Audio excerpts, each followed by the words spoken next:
Assalamualaikum warahmatullahi wabarakatuh. Para jemaah umroh sekalian, saya ingin sharing tentang tips atau kiat selama melaksanakan ibadah umroh di tanah suci. Yang pertama, karena sekarang sedang ada di Madinah sekira 5 sampai 6 hari ke depan, saran saya bagi bapak atau ibu itu saya anjurkan untuk melaksanakan ibadah umrohnya supaya full, karena ini 6 hari bisa ngambil arba'in atau kurang, tapi kita maksimalkan satu hari. Misalnya berangkat mulai subuh, biasanya jam 2 atau jam 4 sampai Masjidil Haram, sampai Masjid Nabawi, itu sholat sunnah, namanya sholat sunnah tahiyatul masjid.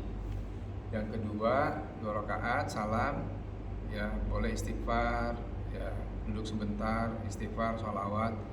Kemudian sholat lagi 2 rakaat, yaitu sholat tahajud atau sholat hajat. Ya, setelah selesai salam, kemudian istighfar lagi, sholawat, zikir, doa yang terpenting.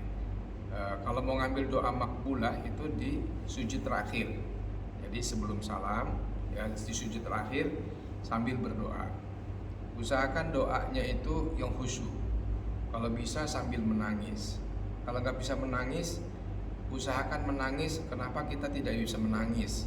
Karena menangis itu tanda hati kita itu ya sudah nyambung frekuensinya dengan Tuhan, dengan Allah Subhanahu Wa Taala. Jadi kalau kita nggak menangis, menangislah. Kenapa hati kita itu belum bisa menangis? Hati kita belum luluh, hati kita belum runtuh. Padahal kita sudah ada di Masjid Nabawi. Padahal kita sudah ada di Raudhoh. Nah, itu Raudhoh itu adalah tempat, ya salah satu kalau kita berdoa sebagaimana hadis Nabi itu dikabulkan. Allah malu kalau berdoa di situ tidak dikabulkan. Jadi kita manfaatkan. Setelah itu sholat sunnah apa saja, namanya sholat sunnah mutlak, tidak ada namanya lagi. Karena tadi sudah sholat tahiyatul masjid 2 rakaat, kemudian sholat hajat 2 rakaat, sholat tahajud 2 rakaat, nggak ada lagi namanya sholat mutlak. Boleh sampai berapa puluh kali, ya sampai 100 kali sekalipun. Kemudian istighfar, kemudian sholawat, kemudian doa lagi. Ya, jadi begitu diselingi supaya tubuh ini ya bisa berganti posisi, supaya nggak terlalu pegal. Misalnya terlalu lama duduk, kita bangun lagi, sholat dan seterusnya. Ya sambil berdoa. Kemudian kalau bisa masuk rogoh, berdoa sebanyak-banyaknya, bersalawat sebanyak-banyaknya kepada Nabi. Ya kalau kita menghadap kiblat, ya maka nengok ke kiri itu adalah makam Nabi. Ya sambil nengok kita berdoa, bersolawat, mudah-mudahan kita bertemu dengan Rasulullah SAW. Berdoa, ya meminta, mudah-mudahan kita bertemu. Kalau kita bisa bertemu dengan Rasulullah dalam mimpi, alhamdulillah, itu adalah rezeki kita. Ya bisa bertemu dan bertatap muka dengan Rasulullah SAW. Kalau kita benar-benar bertemu dan beliau mengatakan bahwa atau ada cahaya atau ada tulisan bahwa beliau adalah Rasulullah Muhammad SAW, itu adalah benar dan nyata, ya karena Rasulullah fisiknya, tubuhnya tidak bisa ditiru oleh setan.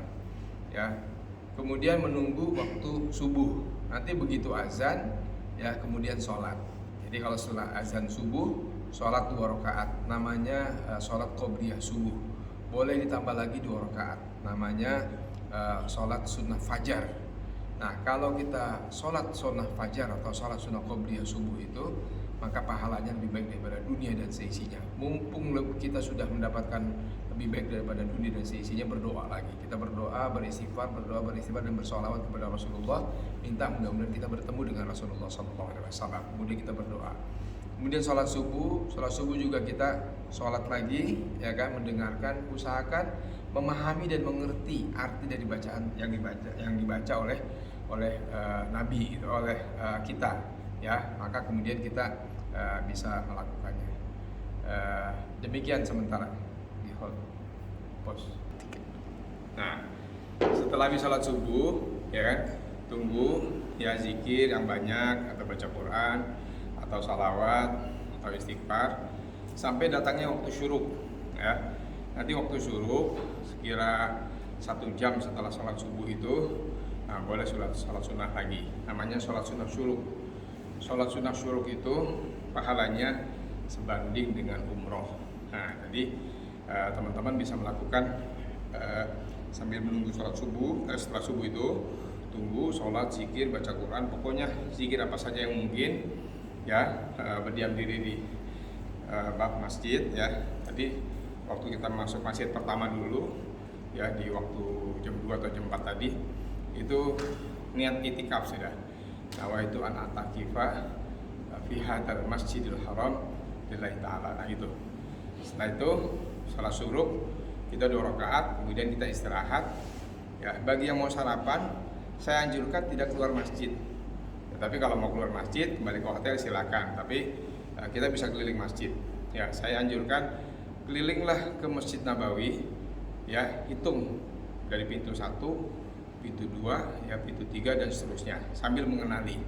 Ya, sambil nanti ngelihat ini sejarahnya. Misalnya kalau kita menghadap kiblat, sebelah kiri itu kuburan Baqi. Ya, kuburan Baqi itu kuburannya para sahabat. Di situ ada Utsman, kemudian di situ ada sahabat-sahabat yang lain, ya, yang besar. Cuma kita nggak semuanya bisa masuk.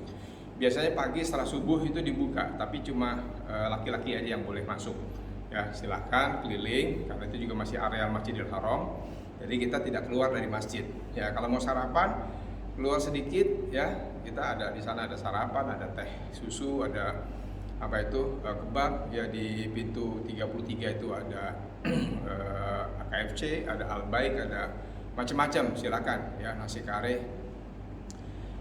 Kemudian masuk lagi ke masjid, ya, sholat lagi. Nanti waktu duha kita sholat lagi. Nah, sepanjang itu kita boleh keliling, ya, sebelum zuhur keliling, kemudian sambil mengenali satu persatu ini apa namanya. Kalau melihat dari sudut masjid, kita lihat ini Rasulullah di sini dulu ngapain. Kita sambil membayangkan, jadi seakan-akan kita nobar gitu, live melihat kehidupan Rasulullah dulu dengan para sahabat. Waktu duduk di sini gimana, waktu di Baqi itu gimana, bagaimana waktu sahabat dipanggil oleh Rasulullah, bagaimana waktu ada sahabat yang wafat, bagaimana Rasulullah menguburkan. Kita lihat sambil memandang semuanya keliling. Kita meyakini semua kita mengenal Medan satu persatu. Dengan kita mengenal sudut-sudut Nabawi itu, Masjid Nabawi, kita bisa mendapatkan pengetahuan. Ya, kita kira dulu Rasulullah sudut sini ngapain? Di sini rumahnya siapa? Ya, di situ juga ada Bi'ru Utsman, ada sumurnya Utsman yang sampai sekarang nggak pernah berhenti itu, ya, memberikan apa namanya minuman kepada para jemaah haji dan juga jamaah umroh. Terus kita nanti ada di sini ada Masjid Bilal, ada juga Masjid Gomamah, ada Masjid Abu Bakar di situ yang juga dipakai sebagai sholat Idul Fitri di zaman Rasulullah SAW. Ya, biasanya banyak burung-burung. Di sebelah kanan itu ada museum Al-Quran, Mushaful Quran di situ. Kemudian ada museum Asmaul Husna. Nah, di situ kita mengenali betul, ya. Biasanya juga banyak, ya, pedagang di luar pintu gerbang Masjidil Haram. Nah, silakan kalau mau. Jadi saya menganjurkan kegiatan daily programnya itu, kegiatan sehari-harinya begitu. Jadi masuk waktu subuh, ya, sebelum subuh sholat tahajud dan seterusnya. Kemudian sambil menunggu waktu zuhur, ya. Saya anjurkan kembali ke masjid, duduk, berzikir, baca Quran. Kalau mau tidur, dia tidur boleh sambil duduk, ya. Kalau kita tiduran seperti biasanya banyak pembersih Masjidil Haram itu pagi-pagi sudah mengusir kita karena mereka mau membersihkan karpet-karpet. Nah, sampai datangnya waktu zuhur, ya, kita sholat, kemudian kita zikir lagi, kita istighfar, kita berdoa dan seterusnya. Nanti sholat sunnah qobliyah zuhur, sholat sunnah ba'diyah zuhur, kemudian sholat sunnah setelah zuhur yang banyak, kemudian kita baca Quran, istirahat, tidur. Kalau kita mau makan siang, tinggal keluar di beberapa bagian dari Masjidil Haram yang banyak pedagang-pedagang itu kalau kita mau makan siang. Tapi kalau mau kembali hotel silahkan. Saya kira hotelnya juga lumayan, sekitar 2 blok, ya, dari Masjidil Haram. Kemudian menunggu waktu asar, kita juga istirahat, duduk, baca Quran, zikir, sholawat, berdoa dan seterusnya. Kemudian asar begitu lagi, kita sholat, kemudian kita duduk lagi zikir sampai menunggu waktu maghrib. Ya, maghrib juga begitu, kita duduk sholat, zikir, ya, sholawat, kemudian sampai isya. Setelah isya, baru kita pulang ke pondok atau ke hotel kita, ya. Kemudian kita makan malam. Jadi hanya ada 2 kesempatan. Dan kalau itu siklus itu dilakukan selama 6 hari, berarti kita mendapat kira-kira 30 kali waktu sholat. Ya, kalau sehari 5 5 waktu berarti kita dalam 6 hari 30 waktu sholat.